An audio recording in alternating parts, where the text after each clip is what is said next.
Good morning, everyone. I'm Walter Kelly. I'm the principal at the high school, and it's really a pleasure to welcome Rick Weissbourd to us by way of Skype. A father of three, psychologist and faculty member of the Kennedy School and the Harvard Graduate School of Education, Rick Weissbourd completed his bachelor's degree at Stanford in '79 and his EDD at Harvard in '87. His publications include The Vulnerable Child, What Really Hurts America's Children and What We Can Do About It, and today, The Parents We Mean to Be, How Well-Intentioned Adults Undermine Children's Moral and Emotional Development. But there's a bit of a weighty topic today. Also, contributing to The New Republic on the Feel-Good Trap, Distancing Dad and the American Prospect, The New Republic Down Home, Moral Parent, Moral Child and American Prospect, and Moral Teachers, Moral Students, and Ed Leadership. He has worked as a psychologist in community mental health centers, as well as on the Annie Casey Foundation's New Futures Project, which is an effort to prevent children from dropping out of school. He's the founder of several interventions for at-risk children, including Read Boston and Write Boston, citywide literacy initiatives led by Mayor Menino. With Robert Selman, he founded Project Aspire, which is a social and ethical development intervention. He is a founder of the Lee Academy in Boston, offering continuous program between preschool and elementary schools that serves children 3 to 11. Qualifications considered, his work, his messages, and the questions that he raises are particularly pertinent, raising children and working with people in this environment. When I first heard him, was during a workshop in 2012, I believe, with the Harvard Graduate School of Education's Principal Center Advisory Board, and he provoked me to think of the implications of teaching children to be morally good versus successful through achievement. But when he accepted our invitation to work with the benchmarking consortium of 21st century schools, the leaders of the top public schools in the country paid particular attention to the implications that struggle is essential in developing character and goodness. And we've all grappled with ways that we can support the role of struggle in young people to develop grit and resiliency in an appropriate and supportive way. He and his work have always reminded me of one of our superintendent's favorite adages: we should prepare the child for the path, not the path for the child. It is a pleasure to introduce and a joy to work with Dr. Rick Weissbourd. Welcome. Good morning, everyone. It's great to be here. It's a pleasure. I'm a big fan of Walter, so I'm just really been looking forward to this. I got to make sure I look at the camera too. So tell me if I'm looking the wrong way. So here's what I'd like to do. I would like to spend just a little bit of time talking about what I think moral development is and what we should be focused on. Can everyone hear me, by the way? Yes. Okay, great. Then I would like to talk some about what I think are the impediments to moral development, and particularly our modern intense focus on kids' high achievements and on their happiness and self-esteem. And then I'd like to talk about what we can do, so solutions. But I want to really break this up, and I'm really hoping this will be interactive and that you'll raise questions or things that are on your mind. So I'm just going to talk for 10 minutes or so, take a break, and then I'll talk for a little while longer, take a break, and we can mix it up that way. I just think it'll be easier to interact and digest if we do it that way. So let me just start with moral development and why I fuss about this. I mean, why I'm concerned about the way we think about it.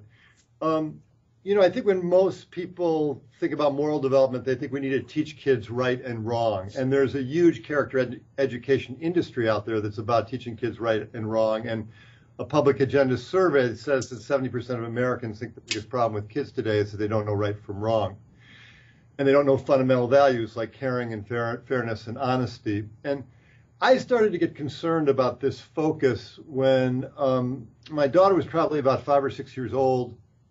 And I remember going into her room, and she was with a couple of her friends, and I asked them a question that's on a popular character education program. And the question is, should you be honest with your teacher if you forget your homework? And one of my daughter's friends said to me, do you want me to tell you what you want to hear, or do you want me to tell you the truth? And another one said, I know you want me to say I should be honest, but no 6-year-old would be honest about that. And I started thinking about it and looking at the research. And the reality is that by the time kids are 5 or 6 years old, they basically know these values like honesty and caring and fairness. The issue isn't knowing the values. The issue is, how do we make these values part of a child's identity? How do we make these values priorities for children, part of who they are, a deep part of who they are? For the Dutch who rescued the Jews in World War II, they don't describe it as a choice. They describe it as something that was as natural to them as breathing, as something that emerged from their basic sense of self. When you listen to Gandhi or Martin Luther King or Nelson Mandela, they talk about it the same way. It's part of their identity. My concern is that we're not making morality a real priority. And I'm going to come back to this, but we are making these aspects of goodness, caring, fairness, honesty. Kids know they're important, but they're not a priority compared to other values like happiness and achievement too often. So that's one of the things I want to just focus us on today. The other thing I wanted, a couple more aspects of moral development I think are important to pay attention to. One is empathy or moral awareness. And there's a lot of talk about empathy these days. And sometimes we talk about empathy as if it's a muscle that we need to strengthen in kids, or it's like a tank that we need to fill. But the reality is that almost all kids have empathy. The issue is, who do they have empathy for? Almost all kids have empathy for a few friends at least, their families usually, but often they don't have empathy for people who are different from them. For kids, if you're boys, do you have empathy for girls? If you're privileged, do you have empathy for kids who are not privileged?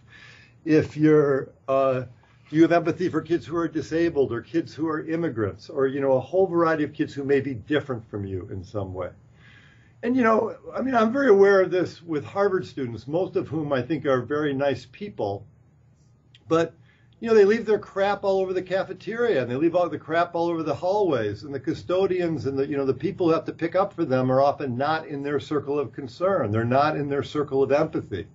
So I think the real work with empathy is in expanding kids' circle of concern, that's another moral capacity that's very important to develop in kids. The third moral capacity I just want to talk about that I just want to be as sort of background for this conversation is managing difficult feelings, managing destructive feelings. And again, when you think about times you've transgressed or when your kids have done something wrong, it's usually not because they didn't know right from wrong. It's usually because they were driven by some feeling like envy or anger or shame or rage. The 7 deadly sins, arrogance, pride.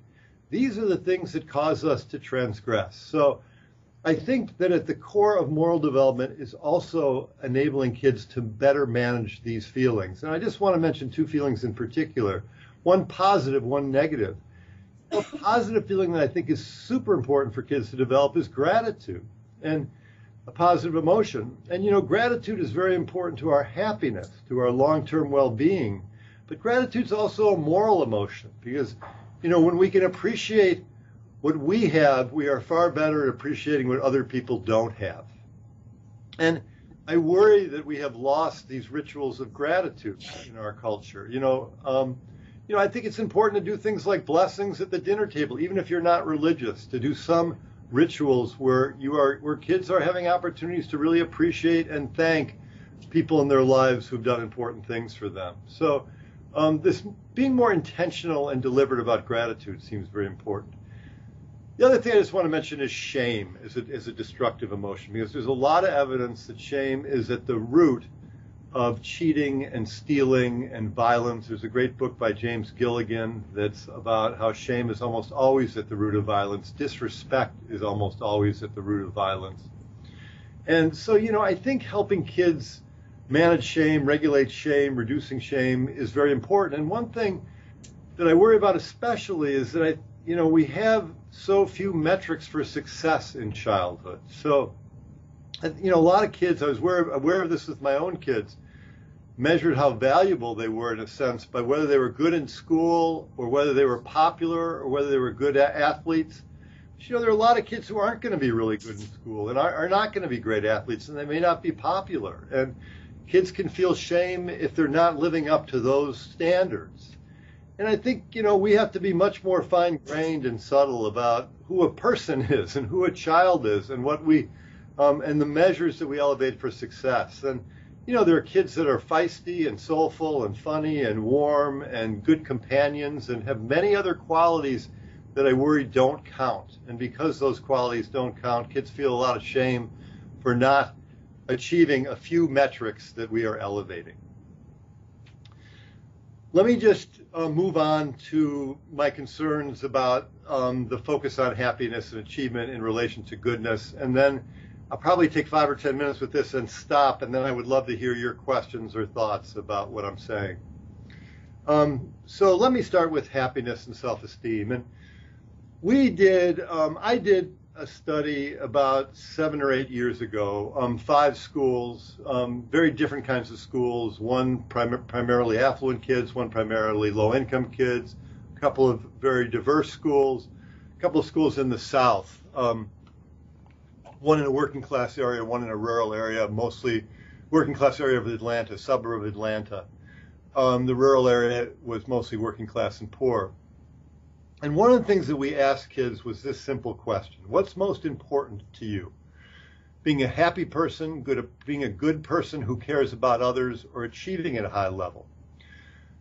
We also asked them, how do you imagine your parents would rank these things for you? So is it more important to your parents that you achieve, that you are happy, or that you're a good person who cares about others? And this year we've done a similar survey, and we've asked this to over 9,000 students in 32 different middle schools and high schools across the country. So we now have a lot of data. And let me just start with happiness, because one of the things that was troubling was that kids, first of all, kids named achievement first significantly, and they thought their achievement was much more important to their parents than their goodness, by about a 3-to-1 margin. And secondly, they also ranked happiness as more important than their goodness or their caring about others. And they thought their happiness was significantly more important to their parents than their goodness. And I just want you to pause and think about this for a minute, because I think, what we have been telling kids for most of our history is not that happiness was most important to you, but that some aspect of your morality was most important to you. That being respectful, kind, considerate of others, being a good citizen was most important to you. So I think this is a break with the past in a significant respect. But we also asked kids, what do you mean by happiness? What do you mean by goodness? What do you mean by achievement? And we asked about how they thought about the relationships between these things. And one of the things that we found is that a lot of kids, what was most interesting was a lot of kids thought that if they were happy, then they would become good people. They would become good, caring people. It's a little bit like, and it dovetails with the self-esteem movement, which has been telling us for decades now on parent talk shows and advice books, that if you have high self-esteem, if you feel good about yourself, then you will have more to give to others. It's sort of like the oxygen mask on the airplane, that you have to fill yourself up first, and then you can put on your neighbor's oxygen mask. Then you can give to others once you've filled yourself up first. And again, I want you to just pause and think about how unusual this idea is that happiness or self-esteem is the foundation for morality, because throughout our history, Western literature, the Bible, have been telling us not that happiness or self-esteem was the foundation for morality, but that suffering was the foundation for morality. That taking on others' burdens, empathizing with other people's suffering, sacrificing was the foundation for morality. I think this idea that many people have, that self-esteem or happiness is the foundation for virtue, might be unprecedented in the history of humankind. And I don't think it's crazy. I think when you feel good about yourself, you can be more generous and expansive. It can be easier to stand up for yourself. But I don't think of happiness or self-esteem as the foundation for morality. I think of the things that I mentioned: a moral identity, being able to manage destructive feelings, moral awareness as the foundation for morality. And the reality is also this, that, contentment and happiness can breed indifference. High school athletes who abuse their girlfriends can be happy. Narcissists, bullies, delinquents often don't have low self-esteem. They have high self-esteem. They feel very powerful. And there's good research on this. And I just want to say one other thing about this. I think all this focus on kids being happy isn't even making them happier. I think it's making them less happy. That the lengths that parents are going to spare their kids adversity of any kind, maneuvering so their kids aren't on losing team, swooping in to deal with peer conflicts so their kids don't have a peer conflict of any kind, those things can deprive kids of coping strategies that are very important for their long-term happiness. I don't know if this is going on in your community, but the attention to kids' moment-to-moment feelings on playgrounds sometimes. I see this in Cambridge, that, I'll be on a playground and I'll see parents every 10 minutes, and I might have been one of those parents saying to their kids, that must make you angry, that must make you sad, that must make you frustrated. It's like the mood police are out, and it's like pulling up a bandage every 10 minutes to see if a wound is healing. And it's very important to get kids to identify and articulate their feelings. It's especially important to get boys to identify and articulate their feelings. But I worry about the degree to which we're doing this, and it makes kids hyper-focused on their own feelings. It makes kids dramatize their own feelings. And that we would do better to spend at least as much of that time getting our kids focused on other kids' feelings, and for us to be focused on other kids' feelings at the playground. So I think in a big way we have this backwards. I don't think it's happiness or self-esteem that leads to goodness. I think it's far more likely that it is goodness that leads to happiness and self-esteem. And I say that because for a couple of reasons. One is I think when you can tune into and care about other people, you're going to have better relationships your whole life. You're going to be a better friend. You're going to be a better parent. You're going to be a better mentor. And those relationships are the most durable source of happiness that we have. So, far better from my perspective to be tuning in, doing more to tune in kids to other people, to help them take responsibility for others. They're going to be better citizens. We're going to live in a more ethical country. And I think in the end, they're also going to be happier. So I think we have it wrong in a sense about morality, and many of us have it wrong about happiness and self-esteem as well. Let me just offer just a couple of concrete thoughts about how we might shift this balance some away from happiness, self-esteem, and more toward goodness. One is, and this is something I'm aware of in my own parenting, rather than telling kids all the time the most important thing is you're happy, what if we told them the most important thing is that you're kind, or the most important thing is that you're kind and you're happy? Henry James says there are three things that are most important in life. The first is to be kind, the second is to be kind, and the third is to be kind.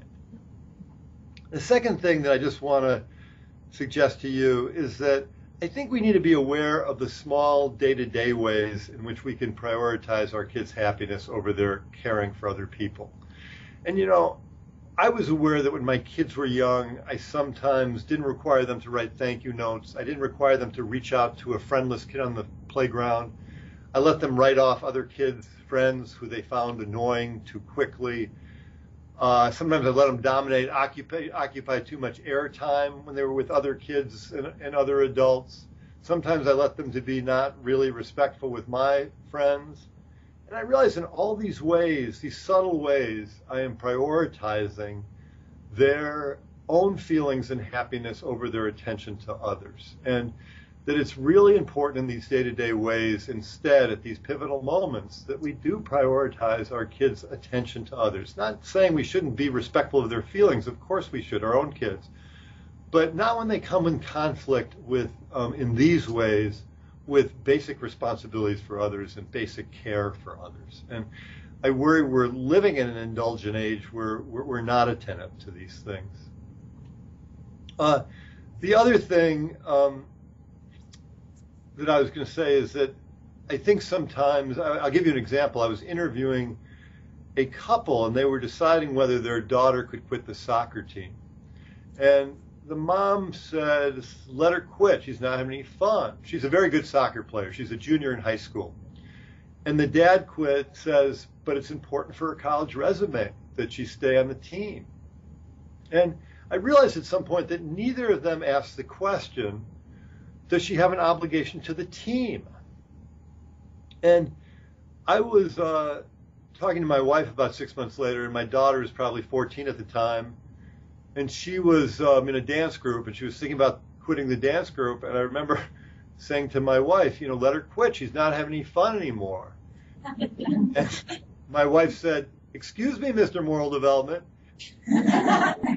we can't just let her quit her dance group. She has a responsibility to the group. And maybe eventually she should quit, but she should certainly think about her responsibility to the group. We have to remind her about this obligation, and she should experience some real tension about this, which I think is totally right. So, what I'm arguing for is both, in a way, getting the rhetoric right, that we really need to tell our kids in very explicit ways that their goodness and their caring are just as important, if not more important to us than their happiness. And we also need to be really attentive to walking the talk on this, like in our day-to-day actions, really prioritizing goodness over happiness. So let me just stop there, and I would love to hear, just take a pause and take any questions you have or thoughts or reactions. Okay. Thank you, Rick. Before we go forward, a little housekeeping. If somebody needs one of Dr. Weissbourd's handouts, please raise your hand, and we'll make sure that you get that. Thank you very much. I'll start off with a bit of a softball question while people are thinking of their questions and coming up here. If you want to be seen by Dr. Weissbourd, please feel free to come to this microphone and this computer. If you feel like you are still recovering from a workout this morning, feel free to use the other microphone, which you will remain visually anonymous. So as you're thinking of questions, we would ask that you just come forward, form a line at either mic, and Laura and I will help facilitate if need be, but I think we're all going to be pretty comfortable in this environment. If you would, while they're thinking of that, go a little further with how you explore in your book and personally how emphasis on personal pressure to achieve can actually damage moral development. And then I'll let people start forming at the mic. Walter, that's my next topic. So I'm going to. Sorry. I was going to take. It's a great question. It seemed to make sense. I was going to take a pause, take your questions about this, and then I was going to move on to achievement. Then I'll turn it over to the experts for questions, please, from the audience. If you would mind, come forward and use either microphone, invisible, visible. Okay, we have one coming up.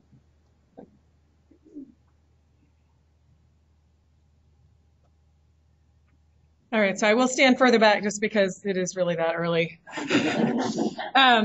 So you mentioned something about shame, which really sparked a thought and a concern for me, where you're kind of trying to put that against or parallel that with kids taking responsibility for their actions. And so, if you let a kid kind of be out there and twist in the wind, because that allows for their learning curve to understand that there are consequences for their actions, but it's also embarrassing and possibly shameful. How do you kind of support them, but not deny them the experience, but kind of understand that shame and embarrassment are kind of being, they're going to be integrated. Yeah. So, I'm slightly embarrassed because I forgot to mention this. This is a terrific question. So I just wanted to be very clear about something because I think it is such an important question. Shame and guilt shame and guilt are what bind us as a society. Shame and guilt are the cornerstones. They're the foundation of conscience. We don't want kids who don't feel shame. We don't want kids who don't feel guilt. Shame and guilt are very important to experience. And when you punish a kid totally appropriately, they may feel some shame. And that's a good thing from my perspective. That is part of what builds a conscience. So I'm not arguing against shame. I'm arguing against immoderate shame or excessive shame and some of the subtle ways that we shame kids. I think compared to 40 years ago, and there's research on this, we don't overtly shame kids the way we used to. It's far less common in most communities to say, you're not as smart as the next kid down the block, or you're not as nice as the kid down the block. But I think there's subtle ways in which we can shame our kids. I was mentioning some of those subtle ways in which we can shame or express disappointment in kids in ways that are shaming to them. I think, we should avoid shaming our kids in public too, if we can, because I think that sometimes can produce overwhelming amounts of shame too. But I basically think if kids respect us and we punish them, they're going to feel some shame, and that's totally appropriate. And so I really appreciate the question. Dr. Weissbourd, this is just a follow-up to that. You say in your book that especially parents of affluence can shame their kids too. And I kind of look at the demographic of our particular school district, and I see that because oftentimes we use our kids as a report card for our achievement. It's that they are our product basically. So how can you kind of go on and describe how we do that? You had mentioned the subtle ways, but maybe you can expand on that idea of shaming our kids, especially when you're in a high achievement, more affluent neighborhood, so to speak. So I'm sorry, I just had a little bit of trouble hearing that you were just breaking up a little bit. Could somebody? Okay, is that a little better? That's a little better, yeah. Okay. I was just thinking, obviously you talk about this in the book, and you talk about, there's a section where you were mentioning where how do parents of affluence or affluent parents, how do they shame their children? And what does that look like? Because oftentimes it is so subtle. I felt very convicted reading that portion of the book, because I think instead of just shaming them in public, as you just said, hurting their feelings basically in front of a crowd, it's much more subtle, much more pervasive. And then we look back on that and we think, that really was a shaming situation. And I just thought it might be nice for you to expand upon how that is done by parents inadvertently.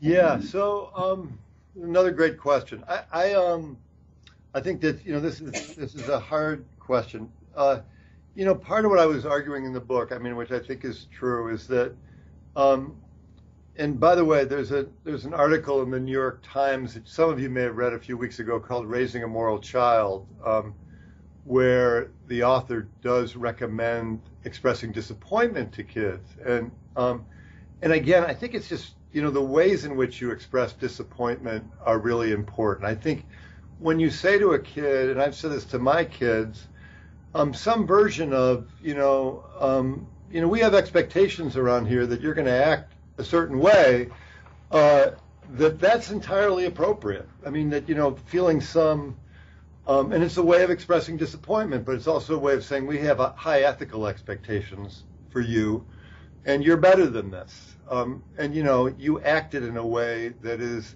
discrepant with who you in fact are, which is a really good person.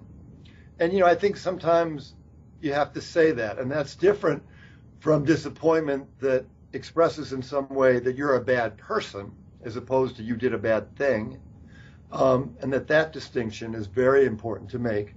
I also think, and I think this is what you were getting at, that sometimes, what I say in my book is that sometimes we're really dealing with shame. Like, if our kid isn't achieving at a high enough level, and other parents' kids are achieving at a higher level, or if our kids are not good athletes and other parents' kids are better athletes, or whatever it is, we can feel some shame. If we feel ashamed of one of our defects and we suddenly see that defect in our own child, we can feel shame about that.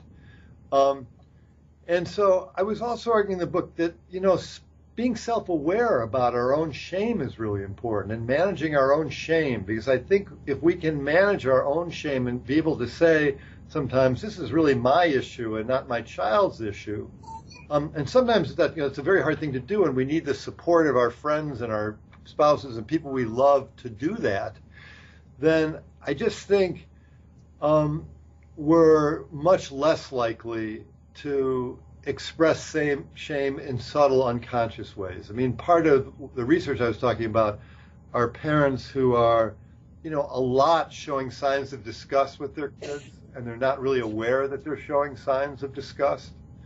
And, I think one way to think about managing that is that parents can really do the work of understanding why they're feeling disappointed or ashamed.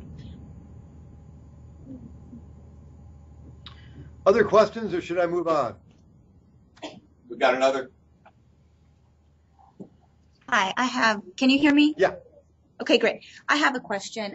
In a society where we're so heavily focused on these attributes in children, performing well in sports, performing well in the classroom, these things that we discuss with our friends, we talk about ourselves, these ways we evaluate our children, how do we change the shift to these other components that are important in a person that you discuss, like being compassionate, having a great sense of humor, these other things that we can highlight in our children and help them to feel important and worthy through these different traits that they may carry or possess? So this is another great question. I'm just going to postpone answering it because I do want to talk about achievement. And right after talking about achievement, I want to answer your question. I want to talk about what we can do. Because I think you hit the nail on the head. I think there's a lot of ways we have to elevate other things than achievement as important, other things than happiness as important. And I want to talk about some of the ways we can do that. So does that make sense for me just to go ahead and... Yes, that'd be fine. Okay. Let me just get a quick drink of water. One sec.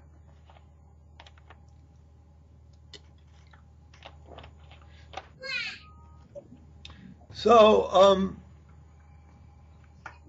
here, I mean, I don't know if this will shock you or not, but when I did this data 7 years ago, the ranking, when I was talking about goodness, happiness, achievement, the ranking was, or 8 years ago, the ranking was happiness was first, almost uniformly across the schools.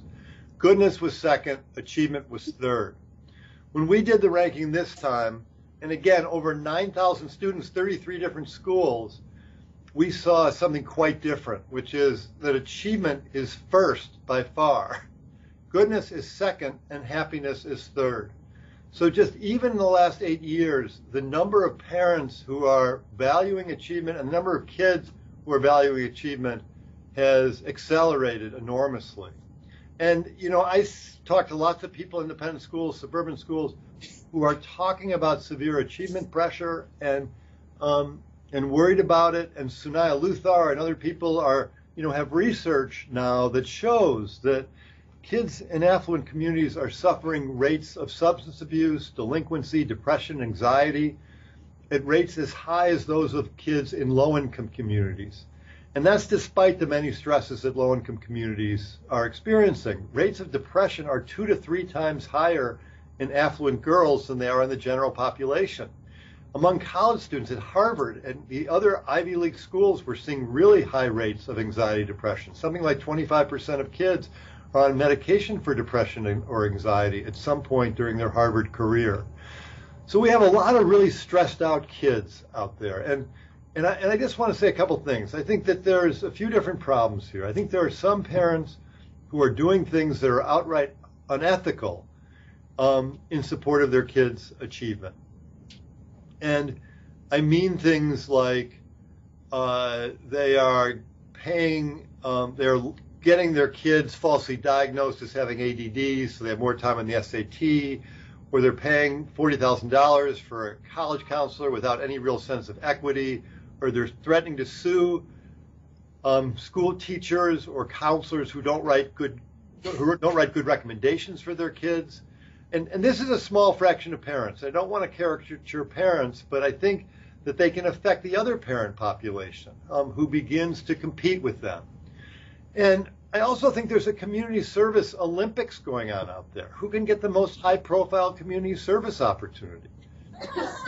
And I interviewed a couple who, they at a school outside New York, and they had started for their kid a school in Botswana, so he could say on his college application for community service that he started a school in Botswana. That set up a mini competition. Somebody else got their kid an AIDS clinic in Guam, so she could say that she started an AIDS clinic in Guam. I mean, it just gets absurd at some point. And you talk to kids, and they say, I can't just volunteer at a soup kitchen. I have to cure AIDS in Africa to get, my community service. And I had an interesting conversation the other day with Bill Fitzsimmons, who's the dean of admissions at Harvard, because one of the interesting things is that, he says we see through this. We would much rather have a kid, volunteer in a soup kitchen for a sustained period of time. He also pointed out to me that there are a lot of low-income kids who are taking care of sick relatives, or they're taking care of a grandparent, or they're working after school so they can't go on community service, and they certainly can't afford to go to Costa Rica for community service. But that doesn't count all the things that they're doing, and that's a problem. So, this is a very tough problem. It's figuring out how to measure community service in ways that are meaningful. But I think, I think there are some parents who are doing things that are nutty, but I think there's also a lot of us who are sending very inconsistent and hypocritical messages to kids about achievement. And, I've talked to parents who say, I don't care where my kid goes to college. I'd be happy if they went to Northwestern or Swarthmore, as if those are bad schools. I mean, it's just crazy. Those are phenomenal schools. And the reality is there are a couple hundred great schools in the country, and everybody's focused on the same 10 schools, and it, really doesn't make any sense. And, kids sniff it out. They hear on the one hand, our data shows that kids think of parents as valuing achievement as much more than goodness, but parents will say to kids, what's most important, it doesn't matter to me if you go to Harvard or Yale or whatever. But kids really sniff it out. They say, if it doesn't matter to you, then why are you paying $20,000 for an SAT tutor for me in the 7th grade or the 8th grade? I mean, I'm only exaggerating a little about this. I mean, this is the kind of stuff that's going on. And they also raise the question, whether they're really, a lot of parents, and I found myself saying this to my kids, I want you to go to good school because it will help you have choices. And, I want you to give you the choice of being a doctor, a lawyer, a corporate leader. But,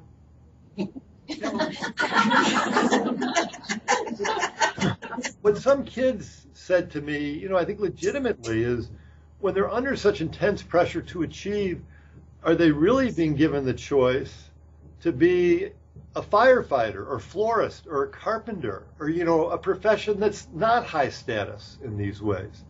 Are these high status, is all this pressure around prestigious schools expanding their choices, or is it really constricting their choices in a way? And, so I got worried about this, and I decided I want to talk to my own son, who was a junior in high school at the time. And we were on like a father-son walk. It was a really nice moment, and I, was saying to him, it really doesn't matter, I want you to go to a school that really works for you. And I think, status should not really be part of the equation, and it just really needs to be a good fit.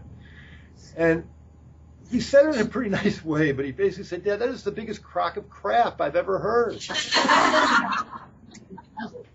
said, you teach at Harvard. In this community, people tend to go to prestigious schools. My cousins all went to prestigious schools. And, he was sort of saying, you can take the high road about this because there are all these forces that are doing the muscling for you. And, I was stung a little bit that he ruined our father-son moment, but he was right, and it really got me thinking about this, about all the forces that are impinging on him, and am I really sending him clear messages about this? And I guess I just want to say a few things about this. I think people have placed different values on different kinds of achievement, but I think that at the very least, we should be concerned about forms of achievement pressure that are really reckless and irresponsible. One of them is, if your self-esteem plummets, if your kid gets a bad grade or doesn't get into a prestigious school, or if you're flashing vocabulary cards at the dinner table every night, if you're arranging your vacations around, your kid's grades in preparation for an SAT test. Wendy Mogul says don't spend more than 20 minutes a day thinking about your kid's achievement. I don't think that's a bad test. If your kids aren't eating well or sleeping well or obviously stressed, I mean, these are all signs that we have to find some ways to dial this down. We have to pull back. I mean, it's really bad for our kids' health. It's also bad for their moral development. They become very competitive and much more prone to tear other kids down or to see other kids as competitors. I also think that I remember Charles Ducey, who's a Bureau of Study Counsel at Harvard, said this to me. That he said to me, this might sound like obvious or like a cliche, but for a lot of the Harvard students, the issue is that they've just been achieving to achieve. They don't even know why they're doing it. And the work is helping them find something that they're really passionate about or engaged in. And he said, what you see happens is once they find something passionate about or something they're engaged in, that a lot of the achievement stuff starts to disappear. A lot of the stress starts to disappear. And because there's real meaning for their achievement. And I think helping kids find the meaning for their achievement is very important. Let me just also say that I think this can have to do with our status concerns with other parents, our terror that our kids are going to be ordinary in some way. This is something that Alyssa Quart talks about. Our own shame, some of the things that we've talked about already. And finally, that I think this is like a public health problem. And I say that because of the degree to which it functions like a contagion. That if your neighbors are getting an SAT tutor for their kids in the 9th grade or the 10th grade, you feel like you're cheating your kid not to get an SAT tutor in the 9th grade or the 10th grade. If the schools around you are letting kids take 5 AP courses a year, you feel like you might be cheating your kids if you're a school that doesn't allow your kids to take 5 AP courses a year. So like any contagion, and I don't think I'm exaggerating because of the rates of depression, anxiety, substance abuse too. These are serious health problems that are going on. Like any contagion, I think it takes individuals who are able to stand up courageously and say, I'm really going to dial down, lower these expectations on my kid. I'm going to really work hard to do that. I'm going to work hard to elevate other things. And it takes a public response too. I mean, it means communities have to really be engaged in this and taking it seriously. I'll just give you one interesting example. It's sort of an analogous example. There's a guy named Bill Doherty in Minnesota. And he became aware of all the parents who were spending obscene amounts of money on their kids' birthday parties. So he started spreading this contract around, got parents to sign saying, I'm not going to spend more than $40 on my kid's birthday party. And this contract took off like wildfire. Parents were so relieved not to be able to spend so much money on their kid's birthday party. And so, I don't know what the form of it is, but, it might be something like, and I don't mean to sound like naive about this, but I think it's hard. But, like a community coming together and saying, we're not getting kids for our SAT tutors for our kids before 10th grade or something like that. Or just drawing some lines about these things when they obviously are becoming too much. So let me just try and answer the other question quickly, or one part of the other question. I have a number of thoughts about solutions, but let me just mention a couple of right now, and we can also talk about praise, and we can talk about our closeness to our kids too, if that's of interest to you, good and bad praise. But let me just talk for a minute about solutions. I do think that what we're seeing in schools, just to take schools for example, is that when we ask kids what's most important to teachers and what's most important to administrators at your school, about 70% of them say that achievement is most important. About 10 to 15% say goodness, being a caring person, being a good person is most important. So kids think that achievement is much more important to their teachers. In general, kids are far more likely to see achievement as important to their teachers than goodness. When we ask teachers what's most important to you about your students, about 70% of them say that the most important thing is that their students are good, caring people. So there's this huge gap between what teachers say is their priority and what kids experience as teachers' priority. And similarly with parents, and we don't have all the data on parents yet, But the data on parents, not ours, but other people, shows persuasively that parents say that their top child raising priority is that their kids are good.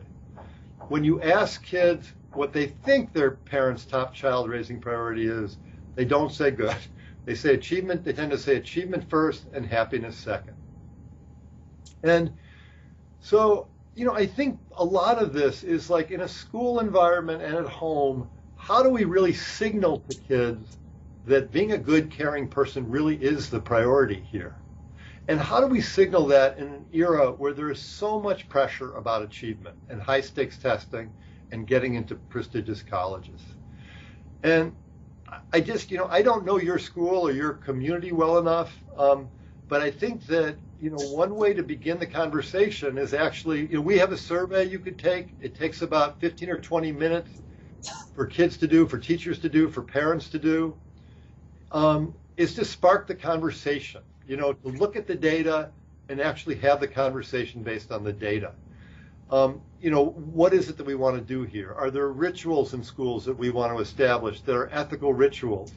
Things, I'll just give you one example. We have something called a youth capstone exercise where, confirmation and bar mitzvah used to have a lot of ethical content. They tend not to anymore. I mean, a lot of these religious rituals have become parties. And so, part of what this youth capstone is taking a year or semester out of a kid's high school life and doing, I don't mean away from school, but as part of school, doing a coming of age ritual where you are taking on a community problem of doing some form of community service, and you're, journaling or doing some kind of ethical reflection about it with a mentor, with a teacher, with someone from the community, or both. Your parents are engaged in that ethical reflection as well. I mean, I think if we're serious about this, we gotta get serious about it, and begin to institute some. I can give you many other examples too. But some real, in some very concrete ways, we have to begin to implement some things in schools that express our commitment to our kids' ethical lives and that give them opportunities to practice being ethical and to reflect on what it means to be a good citizen, a good person, a caring member of our culture. So let me stop there, and again, I would love to hear your questions or thoughts about any of this. Any questions, please come forward. Thank you. Again, invisible, visible. First on this one. Thank you. This may be a little bit too much to chunk off, but when you're talking about being a good person, do you ever tease out the difference between being a good person versus making good decisions and ethical decisions? Because I think having a child saddled with the responsibility of the being a good person and then making bad decisions, and then they kind of self-identify with being a bad person. So I don't know if you see kind of it's a subtle difference, but I think that talking about the good person versus the decisions might be tricky for a kid, and then they follow the path of deciding they're bad. Right. So it's another very good question. So let me just be clear about one thing. So what I was saying before is that there's this big distance between knowing what's right and doing what's right. And one of the things that research finds is that there's a lot of Americans think that we just have to teach kids right and wrong, and that it's an issue of right and wrong. And a lot of kids know the right thing to do but aren't doing the right thing because they can't control a feeling like envy or shame or anger, or because values come in conflict, which I didn't talk about. That a teacher asks them who stole the calculator. Should they be loyal to their friend or honest with the teacher? Values come in conflict, so they don't know the right thing to do sometimes. And these are tough ethical questions. So I think if I'm understanding your question correctly, kids do make wrong decisions. It's not because they don't know right from wrong. It's not because they're bad people. And that's why it's so important, I think, when you punish kids, to punish the action and not the person. I mean, to convey, this is what I meant when I said, in a sense, you're better than this. You're a great person, but you did something wrong. And I think we also have this idea that we have to be perfect role models for kids. But if we're really being great role models for kids, we're also able to admit when we're wrong too. I mean, God knows we're all imperfect, right? So, and I don't think it's a bad thing at all. I think it's a good thing for kids when we can really talk honestly about our mistakes, and convey to them too that sometimes we make bad decisions, but that doesn't mean we're bad people. So I think the distinctions you're making is very important, and that's why, particularly in punishment, separating the deed from the person is very important.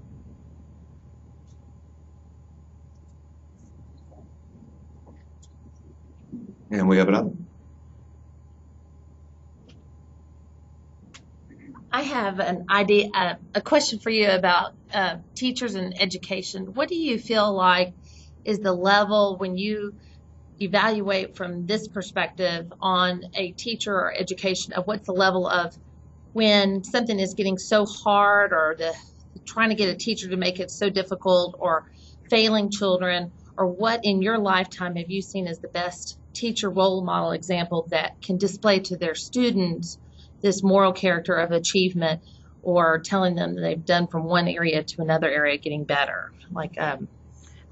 So let me just tell you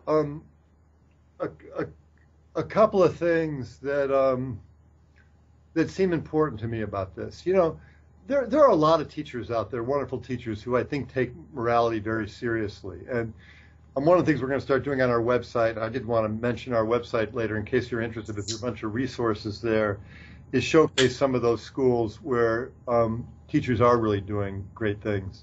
But one of the things that they do is they weave they're attentive to every aspect of morality in class. Like, teachers are always doing moral development. They're doing moral development because they're deciding, right? They're negotiating conflicts. They're modeling certain things for kids all the time. They're deciding who's going to play in what group. Kids are always attentive to whether teachers are fair or not. The question is whether they're doing it well or they're doing it badly, because we're always doing it, because it happens in relationships all the time. And the good teachers are very thoughtful and intentional about it, I think. So, from the get-go, they're doing a lot of collaborative activities with kids. They're requiring kids to pitch in a lot and help each other. They're attentive to groups, so they make sure that kids are grouped with kids unlike them or kids who are different from them periodically in ways that allow kids to showcase each other's strengths. They're attentive to showcasing the strengths of the kids that tend to get marginalized in a classroom. They give opportunities for kids to give shout-outs to other kids who do things that are really, altruistic and uncommonly kind. I don't think you want to praise every act of niceness. I think you want to expect that. But there's this kind of attention to it day to day. The other thing is, I think, good teachers are really attentive to their own moral development. And, they're really thinking about, why does that kid really tick me off all the time? And what can I do to really establish a better relationship with that kid? And I think kids aren't going to learn from us unless they really respect us. So I think, I feel like I'm looking at you at the screen, but I'm really not looking at you. I'll try. But they're very attentive to whether or not kids respect them, because kids aren't going to learn from us unless they respect us. So they're really thinking about, does this kid respect me and trust me? And if not, what can I do to get this kid's respect and trust? So, I think there's a lot of these things that are important. I also think that, while you're in all these ways dialing goodness up, you also have to think about the messages you're sending about achievement. And achievement's clearly very important. We want our kids to achieve a lot. But, it's really important, like when you're talking about colleges, that you are giving kids this wide sense of all these schools they can go to, all these great schools. Just for example, that there are great schools in every state in the country that may be better for them than the Ivy League schools are. I don't know if that gets you in hot water with parents to say something like that, but those kind of messages seem very important to me too.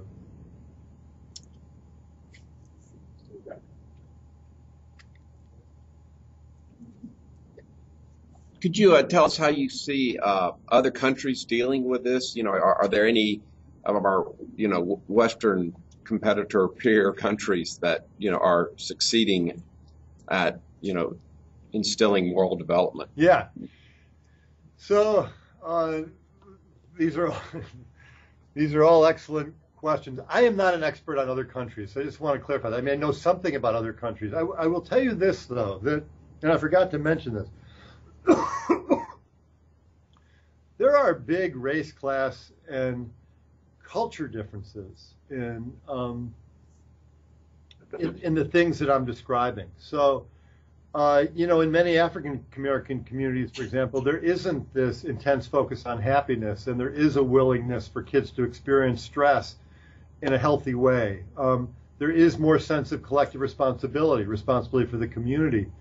In many immigrant communities, you also see, in many other countries, and you also see this, they're much more collective than ours are and less individualistic.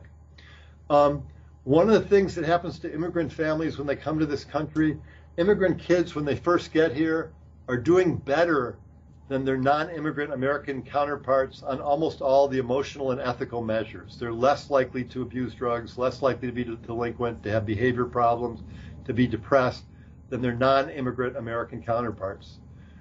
The longer they're here, the worse they do. And by the third generation, they're doing as bad or worse than their non-immigrant American counterparts. And there's a story being told out there that immigrant families are a threat to America's moral culture. But the data seem to suggest that it's America's moral culture that's a threat to immigrant kids.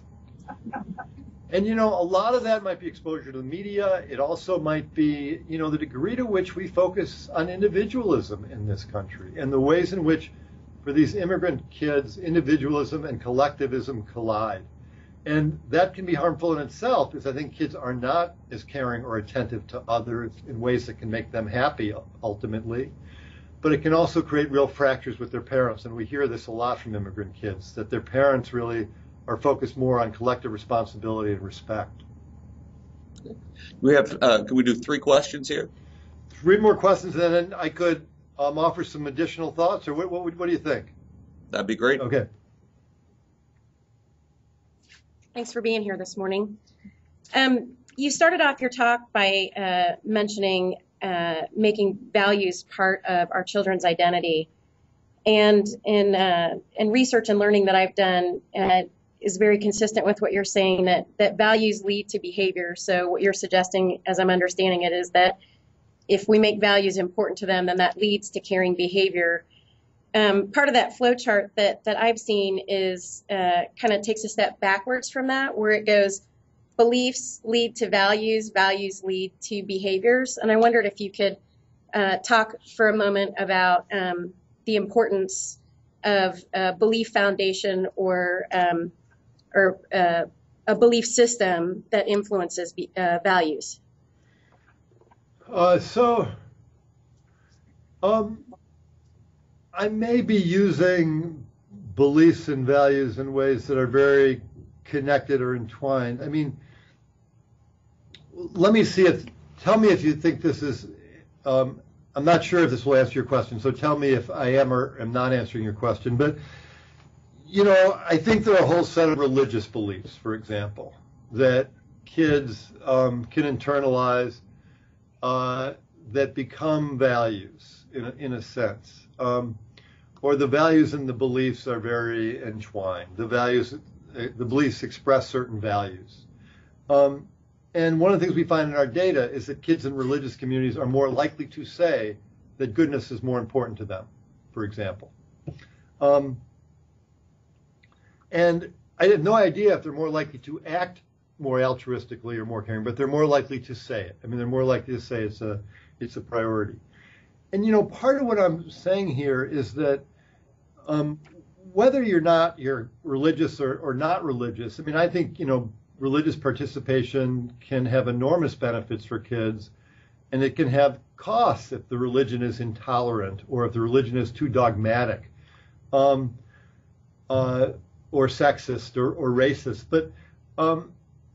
But I think there are things about a religious community that are very important. In religious communities, kids are fusing a moral life and a spiritual life. They are often constantly engaged in ethical questions. They are engaged in traditions of gratitude and rituals of ethical reflection often. They are engaged with a community of adults who stand for similar values. And my point is not that we should all become religious, and we're becoming less religious as a country. My point is that we should think about, if we're not religious, how do we reproduce those aspects of religion in secular life? Because there's real force and power to adults engaging kids in these ethical questions, participating in these traditions with them, connecting a spiritual life. And by a spiritual life, I mean talking to kids about their obligations to their ancestors and their obligations to their descendants. I mean, all those things that religious communities bring are very important, and I think that they do create a set of beliefs that are connected to values. I worry again if those beliefs become too dogmatic about certain things. But I think a religion is very important in those ways. So I hope that answers your question.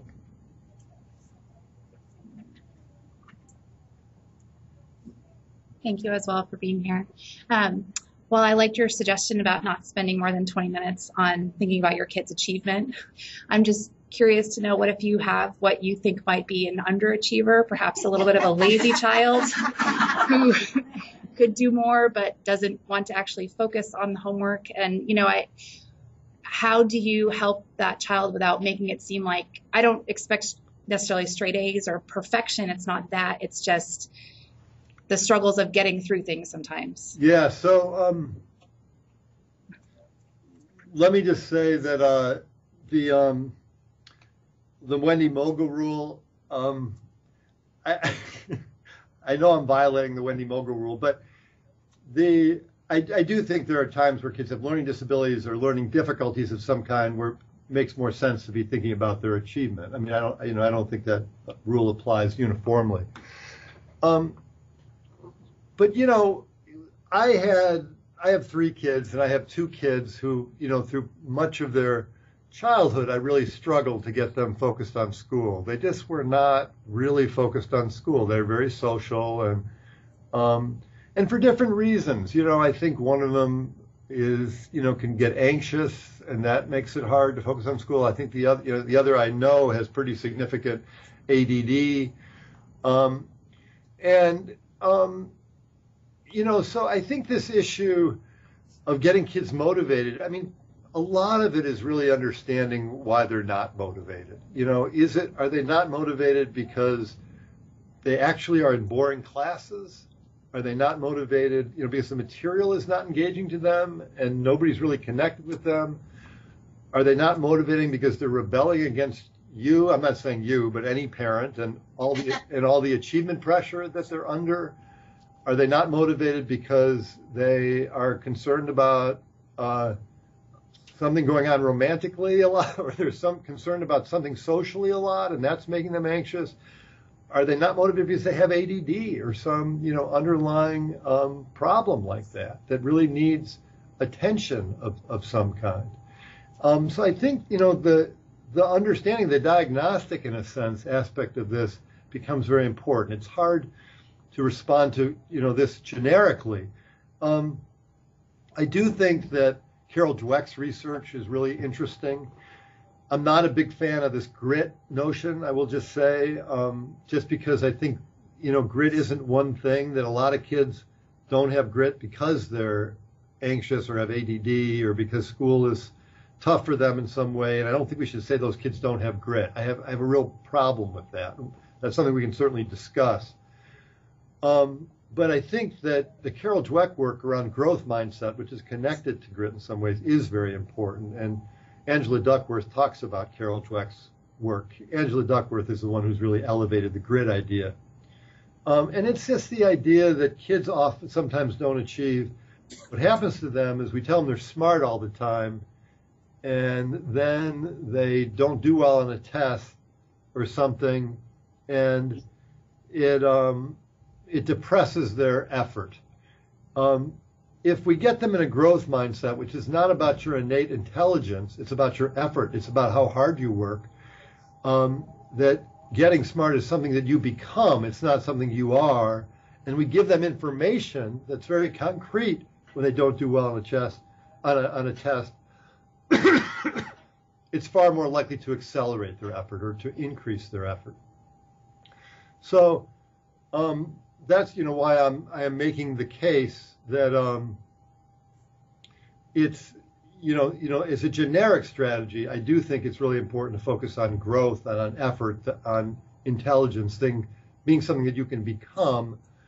But I also think that the diagnosis, the sort of the understanding is the first piece. Good morning. Let's assume for a moment the premise that some of us might have screwed this up. So, based upon that premise, when is it too late for a course correction? And if we had our walk with our son or daughter junior year, how do we course correct at hyperbolic rate and gain credibility? I'm sorry, how do you course correct it? Hyperbolic rate to gain that credibility on our walk with our child. Junior year or so, not that I would be self-disclosing, but how do you do that for all of us? So, I wish there was a hyperbolic response, rate. First of all, I want to say I'm really optimistic about this. I mean that. I'm optimistic in the sense that, I know adults in their 50s who have made big corrections in their life and become far more moral people. And I think that high school is absolutely, not too late in any of these respects. I also think that, kids developmentally look great at certain stages of development and badly at other stages of development. So kids can be very selfish at 10 years old and very altruistic in adolescence. They become very involved in community engagement of some kind. Or vice versa, they can, and more commonly, they can be very altruistic at 10 and 11. They can become very egocentric and selfish when they're 15 and 16 years old. So, but then again, in adulthood, their strengths emerge. So, I think the challenge is that for high school kids, it's two things. It's adult signaling. It is adult signaling. This is really important. And respected adults, adults those kids respect, really prioritizing their caring, commitment to others, the common good. But I also think it's peer norms. So I think this is a big high school peer norm issue. And, one of the things I was going to say about solutions is I think the solution in many high schools is actually the biggest solution is to get the kids to solve these problems. And, there's some good examples of this. I mean, it's doing things like getting the kids with social power in a community to say, we have a lot of kids feeling left out, we have a problem with bullying, whatever the problem is, and charging them with finding a solution to it, facilitated by adults. Very important that adults facilitate these conversations.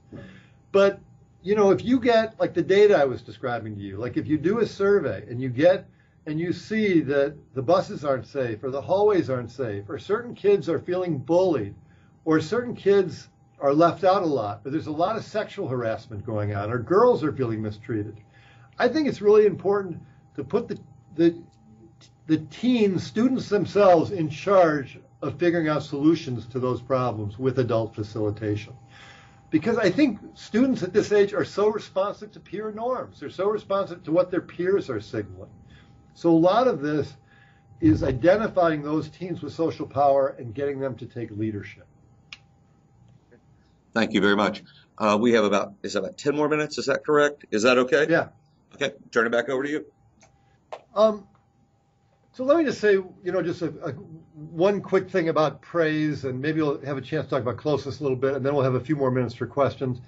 One of the things I want to say about praise is that I worry about the constant praising of kids that's going on too, the sort of blizzard of praising. And I think there's good and bad praise. But I became aware of this about 10 years ago when I was at a playground and I was watching a father play catch with his son. And every time this kid caught the ball or threw the ball, the father complimented it, and when the kid dropped the ball, the father said, "Nice try." And there are sports programs that are arguing, character-ed sports programs, that parents should and coaches should praise their kids 5 times for every single time they criticize them after every game, and that they should tell their kids they're proud of them before every game. And I remember when, I used to, my kids played basketball. I used to coach basketball for kids in middle school. And I remember my kid was like in 8th grade, freshman in high school. I was bringing him to a basketball game. And I said to him, "David, I just want you to know I'm really proud of you." And he said to me, "What is the matter with you, Dad?" I think what was going on is that he knows when he's really accomplished something and when he hasn't. And when I praise him in this way, he starts to ask himself, why does my dad feel this need to prop me up all of a sudden? I haven't really accomplished anything. I actually think all this praise can make kids cynical about adults. It can make kids wonder why adults are feeling this need to boost them in some way. When we're praising kids all the time, we're also evaluating, we're also assessing them all the time, even if it's positive. This game of catch between a father and son, this is a constant assessment. It's positive, but every single throw or catch is getting assessed. And Carol Dweck has also done good research that, when kids are assessed all the time, it can make them more vulnerable, more competitive, more prone to tear other kids down. I also just want to say that I think this praise is based on a false notion of how the self grows. I think the self grows by being praised. I don't think that's how the self grows. I think the self grows by being known. I think it grows when we can really spend the time appreciating our kids, valuing our kids, organizing their activities in ways that really reflect that we know and appreciate who they are. And that praise can't substitute for that really knowing and valuing. So I guess I'm saying a few things here. One is that I certainly think we should praise our kids, but as Carol Dweck says, our praise should be specific. Like, if this father said, "I really like the follow through on your throw," that provides the kids with helpful information, real helpful information that's encouraging of more effort. Or "I really like the way you drew the limb on that painting." Occasionally, we should globally praise our kids. We should certainly occasionally tell our kids they're great or terrific, but it should be based on some accumulated sense that they are great and terrific. The final thing I would say is that, I think we've got to ask ourselves why at this time in our history we are praising our kids so much. I realize sometimes when I get very busy or I'm traveling a lot, I used to come home and I start praising my kids as if it was a substitute for my time. But praise will not substitute for time. I also think we praise our kids sometimes as a way of praising ourselves. And so it's really important to disentangle what is this about our kids and what is this about us. Let me just say a few more words about closeness, and then I will maybe have time for a couple more questions. In terms of closeness, what I mean is I think we're also embarking on this giant social experiment where we want to be really close to our kids. And sometimes people talk about wanting to be their kids' best friends.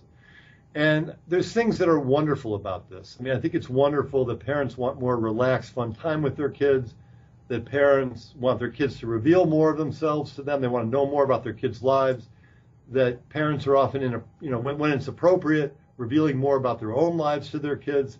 I think there's some great things about this closeness. But I got concerned about this on an airplane, actually, several years ago when I was talking to another dad and I was having a conversation that I find myself having with other dads. We were talking about, I love my dad a lot, and I was close to my dad, but I was much closer to my kids were much closer to me in a sense. I just spent a lot more time with my kids than my dad spent with me, and my dad was remote in some way. And this guy said, I know exactly what you mean. I hang out with my kids and their friends all the time. We get stoned. It's like we're all equals. And I remember thinking, that's not exactly what I meant. And this is going to be a long plane flight. But, I think this is the dilemma that we want to be. There's a big difference between being close to our kids and being our kids' best friends. That we shouldn't treat our kids as equals in our sense. One of the important ways that young kids especially, even adolescents too, internalize our values is when they idealize us. And it's important that they idealize us at certain stages of development. I think when we are too close to our kids too, it can also make it hard to discipline them, to hold them to high ethical standards. You know, a lot of parents are really worried about their kids getting angry at them. But it's really important to be able to hold your kids to high ethical standards and to discipline them and to be able to endure their anger, appropriately. And finally, I think we're having a hard time separating from our kids. And, I've heard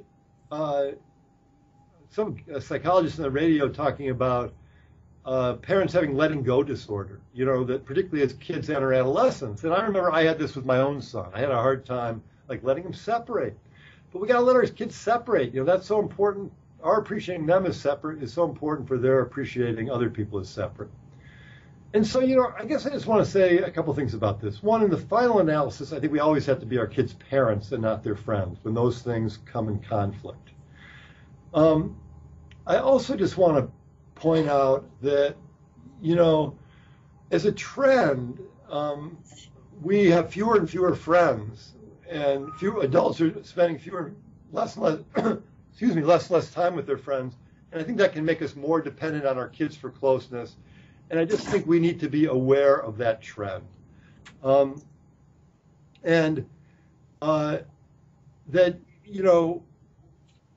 of the things it means is that sometimes we need to make sure that we continue to maintain our friendships, so we're not relying too much on our kids for closeness. The final thing I just want to say about this is I think it's sometimes very hard to disentangle when this is about our kids and when this is about us. So sometimes I think we have to be able to ask the people we are close to help us disentangle. What about this closeness is about my needs, and what is it that's about our kids' needs? So let me stop there. We have a few more minutes if you want to take them, if there are any last thoughts or questions. Okay. I think we have time for one or two more questions if there are any. Let's move forward. Thank you. Okay. I am guilty of having the high-achieving parents you describe and being one myself, so I need a little elementary help. It's so easy to get the kids buy-in for achievement. If you do well in school, you didn't get a good college, good job, and the same for being happy. The rewards are obvious. How do you get the kids buy-in for being good? We used to talk about the Bible asks us to do this, or you'll be punished in the afterlife if you don't do this, or how do you explain to them to do the right thing and what's in it for them if they do so, without them wanting to do the right thing for other reasons, for being intrinsic to them?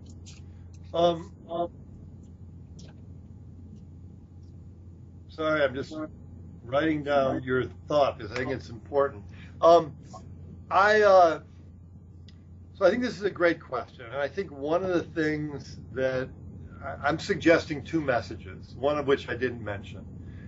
One is that, I think we constantly have to send our kids the message, and earlier generations of parents did this.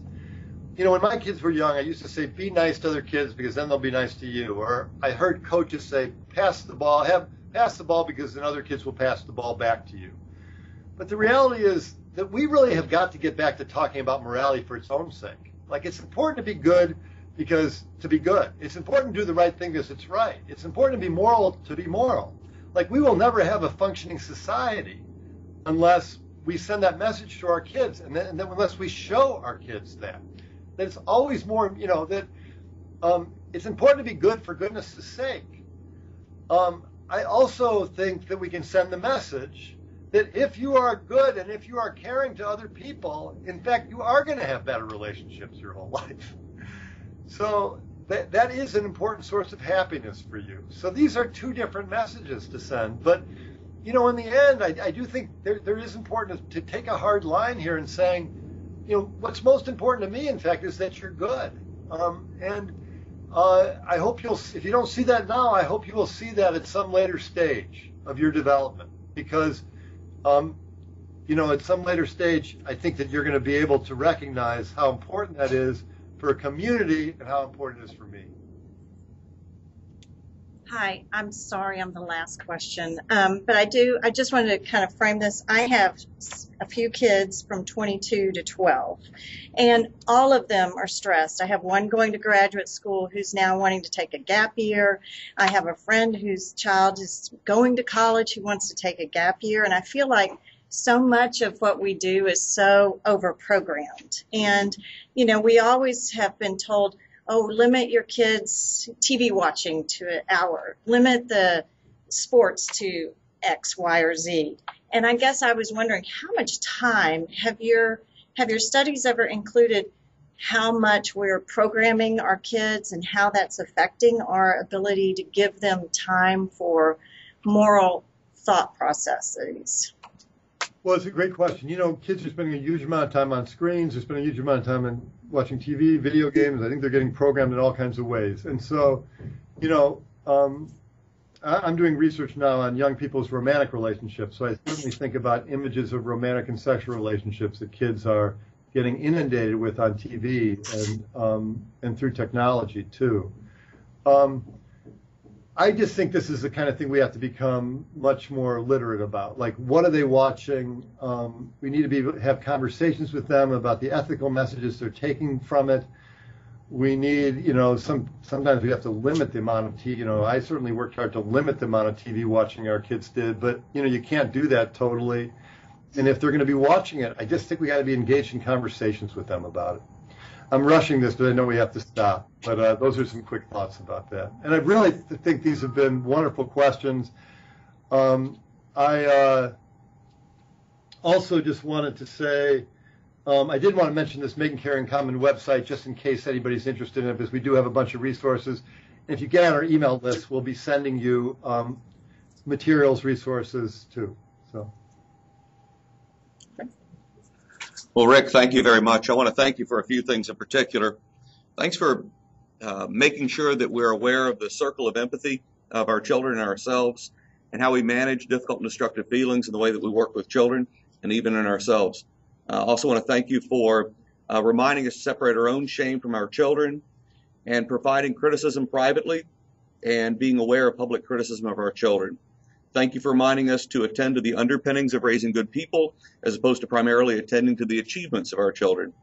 And through many of the thoughts and comments that you've made, we've heard the reminder that listening and knowing the issues and thinking of our children is primary to any stock approach or response, and that working through challenges with our children may be more important than actually the result. And we appreciate you pushing back and engaging our thinking and how we balance providing opportunities but not doing that at the expense of the development of our kids' well-being. And we appreciate that. And thank you very much for your thoughts. Well, that was a beautiful summary. Thank you so much. I hope I didn't put words in your mouth, but thank you for letting me summarize that. And Laura, is there anything else that you would like to tend to today? I just wanted to say thank you all for coming. And the website that Dr. Weissbourd mentioned is actually on the last slide of that slide handout. So if you're interested, I encourage you to sign up and find out more information. Dr. Weissbourd, thank you so much for coming.